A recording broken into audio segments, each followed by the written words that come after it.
Boa tarde, pessoal. Vamos dar continuidade nas nossas videoaulas. Hoje a gente vai continuar o nosso assunto, né? O nosso assunto da aula passada foi razões. E hoje a gente vai aprender mais um pouquinho dos conceitos de razões.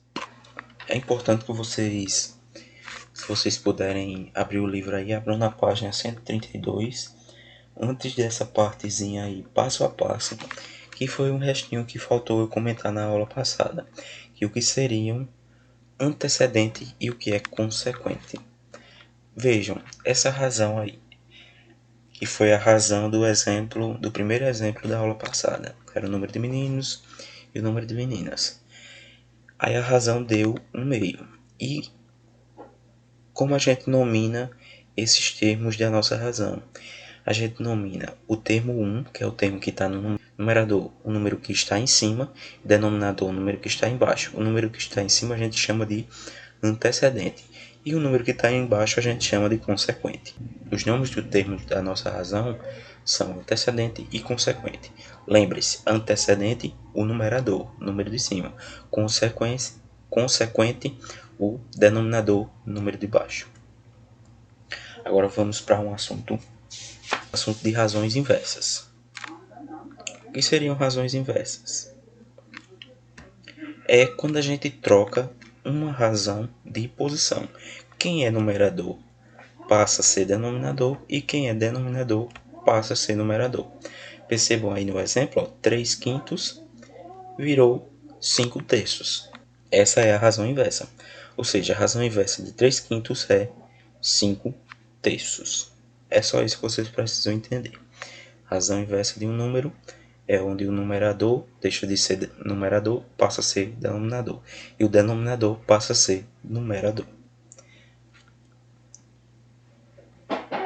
Como eu disse, a razão inversa de 3 quintos é 5 terços. E a gente tem uma propriedade importante, é que se a gente multiplicar essas duas razões, a gente vai encontrar que elas dão 1. Percebam, 3 vezes 5, 15. 5 vezes 3 embaixo, no denominador, 15 também. 15, como razão também é uma divisão, né? Então, 15 dividido por 15 dá 1. E esse é o mais importante de razões diversas. Agora vamos para razões equivalentes. O que seriam razões equivalentes? Vamos pegar esse exemplo aqui do que seriam razões equivalentes. A gente, para encontrar uma razão que seja equivalente à nossa razão 4 terços, a gente vai multiplicar ela ou dividir. Como essa é uma fração irredutível, eu não posso simplificá-la mais, a gente então multiplica. Para encontrar razões equivalentes, eu posso multiplicar ou posso dividir. Nesse caso aqui eu tenho que multiplicar porque dividir eu não posso mais. Então eu multipliquei em cima por 2 e embaixo também por 2. Sempre que a gente for encontrar uma razão equivalente à outra, a gente multiplica pelo mesmo valor, tanto no numerador quanto no denominador. Sempre multiplica os dois pelo mesmo valor. E a gente encontrou que 4 vezes 2 dá 8 e 3 vezes 2 dá 6. Ainda, se a gente quiser multiplicar, vamos multiplicar agora por 3. Multiplico em cima e multiplico embaixo.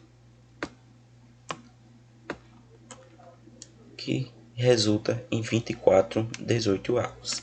Então, pessoal, as frações 8 sextos e 24 18avos são razões equivalentes à razão 4 terços. Se a gente fizesse o processo contrário, a gente tivesse 24 18avos, a gente dividisse por 3, depois por 2, a gente ia encontrar 4 terços. Então, isso seria razões equivalentes. Ou a gente multiplica, ou a gente divide para encontrar razões equivalentes. Continuando, vamos ver aqui outro exemplo. Encontre a razão equivalente cujo consequente é 20. Veja, a gente iguala a razão que a gente tem, 4 quintos, a uma nova razão. Só que a gente sabe que o consequente é 20. E o consequente é um denominador. O numerador é o antecedente e o denominador o consequente. Então, onde seria o denominador, eu coloco o valor que a gente tem, que é 20. Tá vendo? Pronto. E o que é que eu faço agora aqui? Vamos encontrar o antecedente. Como é que a gente faz? O que a gente pode fazer, pessoal, é eu pegar os consequentes dessas duas razões, 20 e 5, e dividi-las. 20 dividido por 5 dá 4. Então eu sei que o termo que eu vou multiplicar para encontrar 20 é o 4. Então eu vou multiplicar em cima por 4 e embaixo também por 4. Que eu encontro que isso vai dar 16 vinteavos. Então a gente sabe que a razão equivalente, cuja o consequente vai ser 20 da razão 4 quintos, é 16 vinteavos. Pessoal, vamos começar um assunto diferente. Não diferente. Na verdade, um assunto que continua em razões, que é razões de grandezas. O que seria grandeza? Grandeza seria um valor que a gente, ao relacionar com outro valor, ou até mesmo com um valor de propriedade igual, por exemplo, dinheiro, com dinheiro, se eu for relacionar, são razões de propriedades iguais. E razões de propriedades diferentes a gente vai ver no decorrer dessa aula. Mas o importante é que quando a gente relaciona um valor e a variação de um, o outro também varia. A gente vai ver isso aqui no restante da nossa aula. Grandeza é todo valor que, ao ser relacionado com outro, quando há variação de um, o outro também varia. Razões entre grandezas. Vamos pegar esse exemplo. Olha, um exemplo de dinheiro. O salário de Maria é 1.500 e o de João é 1.250. A razão entre o salário de Maria e de João é... Perceba, pessoal, nessa questão eu botei o valor menor em cima e o valor maior embaixo. Já no livro de vocês tem o valor maior em cima e o valor menor embaixo. O que é que a gente faz aqui para simplificar essa razão? Primeiro vamos cortar os zeros, né? Cortei os zeros e agora vamos dividir por um valor semelhante. O valor que eu posso dividir aqui é o 5. Divido em cima, divido embaixo, encontro 25 centavos, continuo dividido por 5, vou encontrar 5 sobre 6. Então, a razão entre o salário de Maria e de João é 5 sextos. Uma razão entre grandezas que, quando eu variar uma, eu vou variar a outra, seria a velocidade média. E é dada pela seguinte fórmula. Velocidade média é igual à distância percorrida dividido pelo tempo gasto. Vamos pegar aqui um exemplo. Esse exemplo tem no livro de vocês, está na página 138. Pronto, papai fez a viagem de Fortaleza a João Pessoa em 5 horas. Sabendo que se a distância entre as duas cidades é 1.000 km, calcule a velocidade média da viagem de papai.